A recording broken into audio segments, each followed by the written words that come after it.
ఈ PRP treatment ఏ age పీపుల్‌కి చేస్తూ ఉంటారు? అంటే ఇప్పుడు జనరల్‌గా స్పోర్ట్స్ మ్యాన్స్ గాని, వుమెన్ గాని ఉంటారు. వాళ్ళకి ఇంజ్యూరీ అవుతది. బోన్ డిస్‌లొకేట్ అవుతాయి. వాళ్ళకి కూడా ఈ ట్రీట్మెంట్ సో ఉంటుందంటారా? ఇది బేసిక్‌గా పీఆర్‌పీ అన్నదంతా కూడా జాయింట్స్‌కి, లిగమెంట్స్‌కి, టెండాన్స్‌కి, మెనిస్కస్‌కి తర్వాత ఏదైనా సాఫ్ట్ పార్ట్స్ హ్మ్. ఏవన్నా కూడా దెబ్బతింటే ఎక్కడైనా ఏ వయసులోనూ చేయించుకోవచ్చు. మీరన్నట్టు చిన్న చిన్న పిల్లలు ఉంటారు. హ్మ్. 15 ఇయర్స్, 20 ఇయర్స్ స్పోర్ట్స్ ఆడుతుంటారు. హ్మ్. దాంట్లో ఇంజరీస్ అవుతాయి. అవును. పాపం చాలా మంచి ప్లేయర్స్ ఉంటారు. నేషనల్స్‌కి వెళ్ళే కేపబిలిటీ ఉన్న ప్లేయర్స్ టక్కని ఇంజరీ అయ్యి వాళ్ళ పేరెంట్స్ కూడా వద్దులేరా మనకెందుకు ఇవన్నీ చదువుకో నాన్న అని చెప్పి చాలా టాలెంటెడ్ సచిన్ టెండూల్కర్ అయ్యే స్టేటస్ ఉన్న పేషెంట్స్ అంత స్కిల్ ఉన్న ప్లేయర్స్ ఉన్నారు. పాపం ఆ ఇంజరీస్ వెళ్ళిపోతారు. వాళ్ళు కానీ సర్జరీకి పోయినా కూడా అంతే, వాళ్ళు పోయి మళ్ళీ బుక్కులు తీసి చదువుకోవాల్సిందే గ్రౌండ్లో క్లారు. ఎందుకంటే ఆ చిన్న వయసులో కానీ సర్జరీ పడింది అంటే ఆ జాయింట్స్ అంటే స్పోర్ట్స్కి పనికి రాకపోగా నీకు మామూలుగా కూడా ప్రాబ్లం వస్తుంది. వాళ్ళందరికి కూడాను స్పోర్ట్స్ పీపుల్ అందరికి కూడా గేమ్స్ ఆడే వాళ్ళందరికి కూడా ఇంజురీస్ అయ్యి మీరు గేమ్ కంటిన్యూ చేసుకోవాలి అనుకుంటే పీఆర్పీ అన్నది ఒక పెద్ద వరం. హ్మ్. మళ్ళీ ఇమీడియట్గా ఒక్క 3-4 మంత్స్లోనే ఎంత పెద్ద ఇంజరీ ఉన్నా కూడా మళ్ళీ back to court, back to ground cricket అయితే ఓకే. అంత ఎక్సలెంట్ రిజల్ట్ పీఆర్పీ ద్వారా వస్తాయి. ఒక ఎగ్జాంపుల్ చెప్తాను. 2 రోజుల క్రితమే ఒక ఆయన 67 ఇయర్స్, ఆయన నేషనల్ వెటరన్ బ్యాడ్మింటన్ ఛాంపియన్, ఇప్పుడు ఆడుతున్నాడు. ఓహో! 67 ఇయర్స్కి ఆయన అంత ఆడుతుంటే మోకాలంతా అరిగిపోయింది. ఆయన ఒకటే అన్నాడు, సార్ నాకు సర్జరీ మీద నమ్మకం లేదు, నేను సర్జరీకి వెళ్ళను, సర్జరీ వెళ్తే నేను ఆడలేను, హ్మ్. నేను ఆడాలి, మీరు ఏం ట్రీట్మెంట్ చేస్తారో చెప్పండి, నేను అన్నీ ఫాలో అవుతాను, బట్ నేను మళ్ళీ బ్యాడ్మింటన్ కోర్టులోకి వెళ్ళి అదే లెవెల్లో ఆడాలి, నేషనల్ ఛాంపియన్ నేను మళ్ళీ అవ్వాలన్నాడు. ఇప్పుడు ఆయన ట్రీట్మెంట్ తీసుకున్నాడు. ఆయన ఇంకొక 2.5-3 నెలల్లో మళ్ళీ నేషనల్ ఛాంపియన్షిప్ పంపిస్తానని నేను ప్రామిస్ చేశాను. ఇప్పుడు చేస్తున్నాను ట్రీట్మెంట్. ఓకే. అంటే ఏ స్టేజ్‌లో ఉన్నా నేను ట్రీట్మెంట్ చేస్తా అంటున్నారు.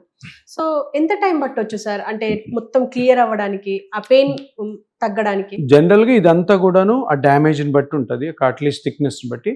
బట్ బై అండ్ లార్జ్ ఉరామరికగా ఒక 3-4 నెలల్లో కంప్లీట్ రికవర్ వచ్చేస్తుంది.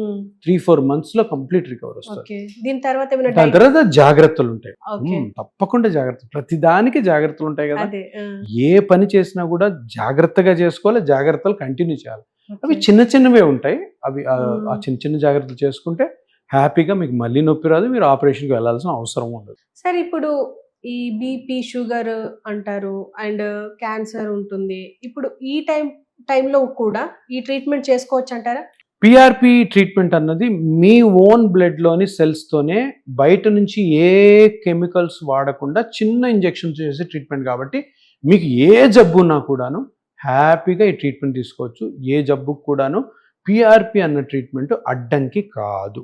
కానీ కొన్ని ఎటువంటి జబ్బులు, రక్తానికి సంబంధించిన జబ్బులు, అంటే లుకీమియాస్ అంటారు తెలుసు కదా, బ్లడ్ క్యాన్సర్స్, అవి కానీ యాక్టివ్గా ఉంటాయి, లేదంటే ఏదైనా క్యాన్సర్ యాక్టివ్గా ఉంటాయి, అంటే క్యాన్సర్తో ట్రీట్మెంట్ జరుగుతూ క్యాన్సర్తో సఫర్ అవుతున్న పేషెంట్స్లో చేయకూడదు. మిగతా అందరిలో క్యాన్సర్ క్యూర్ అయిపోయిన వాళ్ళతో కూడా హ్యాపీగా చేసుకోవచ్చు. అప్పుడు క్యాన్సర్ ఉంటే కొంచెం జాగ్రత్తగా చేయాలి. బ్లడ్ క్యాన్సర్స్ అవి ఉంటే చేయకూడదు, బ్లడ్లోని సెల్సే కదా మనం వాడేది. Otherwise BP, sugar, liver, kidney, gout, ఏ ప్రాబ్లమ్స్ ఉన్నా కూడాను పీఆర్పీ అన్నది అడ్డంకి కాదు. ఏ వయసుకు కూడా అర్థం కాదు. మేము వయసు గురించి ఇంతకుముందు అడిగారు మీరు. 15 ఇయర్స్ నుంచి 15 ఏళ్ల చిన్నపిల్ల నుంచి 98 వరకు చేసాం, 98 ఏళ్ల వరకు. నాకు 90 ఏళ్ల నుంచి 98 ఏళ్ల వరకు దగ్గర 500 మంది పేషెంట్స్ ఉన్నారు. 90 to 98 అందరూ బాగున్నారు, దేవుడి దయ వల్ల అందరు చక్కగా ఉన్నారు. అప్పుడు ఫోన్లు చేస్తారు, అప్పుడు వస్తుంటారు కూడా, ఎక్సలెంట్గా ఉన్నారు, అందరు బాగున్నారు, హ్యాపీ పేషెంట్స్. ఎందుకంటే తప్పకుండా 90 ఏళ్ళకి మోకాలు అరుగుతుంది, అరగకుండా ఉండదు కదా, పాప నొప్పి వస్తుంటుంది. వాళ్ళకి ఇంకా ఆయుష్ ఉంది, ఇంకా ఇంకో 10 years 20 years బతకచ్చు, బాగా మంచిగా మాట్లాడతారు, నవ్వుతుంటారు, వాళ్ళ ఇంట్లో పనులు చేస్తారు. కానీ ఈ నొప్పి వల్ల చిరాకు, నొప్పి అంటుంటే ఇంట్లో మనవలు, ముని మనవలు అందరూ ఉంటారు, అందరూ కూడా కొంచెం ఈ పెద్దవాళ్ళని చూసి చికాకు పడుతూ ఉంటారు. ఇప్పుడు చూసినా కానీ నొప్పి అంటున్నారు. వాళ్ళకి ఆ నొప్పి తగ్గిస్తే ఎంత హ్యాపీగా ఉంటారంటే వాళ్ళకి ఏం కావాలి, బెడ్రూమ్ నుంచి బాత్రూము, బాత్రూమ్ నుంచి హాల్ నుంచి డైనింగ్ హాలు, వీలైతే ఆ సాయంత్రం పూట అలా పార్క్కి వెళ్ళి ఒక 5-10 నిమిషాలు కూర్చొని, అదే కావాలంటే. ఈ ట్రీట్మెంట్తో ఎక్సలెంట్ రిలీఫ్ వస్తుంది. ఏ ఏజ్లో అయినా చేయొచ్చు. 70, 80, 90, 100 వరకు చేయలేదు. ఇప్పుడు 98 లాస్ట్. హ్యాపీగా చేసుకోవచ్చు. హ్యాపీగా రికవర్ అయిపోవచ్చు. చిన్న ఇంజెక్షన్, అది మీ బ్లడ్‌తోని, సెల్స్ తోటి.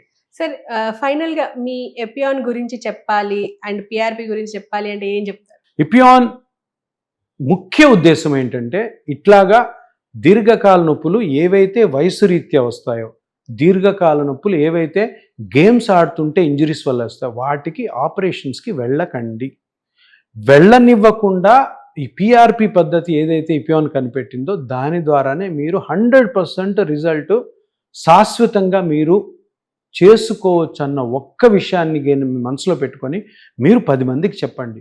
ఆ 10 మంది మొత్తం మన రాష్ట్రం అంతా చెప్తారు. అదేవిధంగా సౌత్ ఇండియా, ఇండియా అంతా చెప్పి ఈ ట్రీట్మెంట్‌ని ఎంత బాగా, ఎంత తొందరగా మనం ఆపరేషన్స్ అవాయిడ్ చేయడం కోసము ప్రాపగాండా చేస్తామో, ఇండియాలో ఇటువంటి ఈ ఆపరేషన్స్‌తో కూడిన కాంప్లికేషన్, సైడ్ ఎఫెక్ట్స్, డెత్స్ ఇవన్నీ కూడా అవాయిడ్ చేయొచ్చు. ఇపియాన్ యొక్క ముఖ్యమైన నినాదం ఏంటంటే, ఆపరేషన్ లేకుండా పేషెంట్స్ నొప్పి నుంచి బయటపడాలి.